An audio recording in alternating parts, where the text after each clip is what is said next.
আসসালামু আলাইকুম। আমাদের রাইডার ভাইদের জন্য একটা সতর্কবার্তা, সেটা হলো যে 2025 সালে এমন অনেক রাইডার ভাই আছেন যারা নতুন প্রার্থী দেবা ওপেন করেছেন এবং পাশাপাশি কিছু সময়ের জন্য হয়তো বা আপনারা ডিপেন্ডেন্ট হিসেবে কাজও করেছিলেন, তো সেখান থেকে আপনাদের কুদ আছে।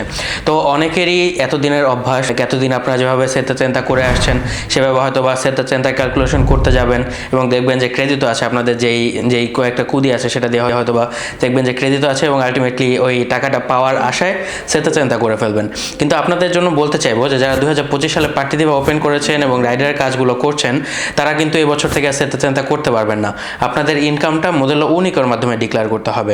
তো অনেকেই আমরা গত বছর সেটা চিন্তার সময়ও দেখেছি যে অনেকের প্রার্থী দেবা থাকা সত্ত্বেও তারা যেখান থেকে সেটা চিন্তা করতে যায় হয়তো বা তারাও খেয়াল করে না, তারা সেটা চিন্তা করে দেয়, তারা ভাবে তাদের কোনো একটা রিম্বর্স আসবে, কিন্তু আলটিমেটলি পরবর্তীতে রিম্বর্সের পরিবর্তে কিন্তু আরও জরিমানা আসার সম্ভাবনা থাকে এবং জরিমানা আসেও আলটিমেটলি। তো আপনারা যারা প্রার্থী দেবা ওপেন করেছেন 2025 সালে, আশা করি আপনারা এবার সেত্তা করা থেকে বিরত থাকবেন।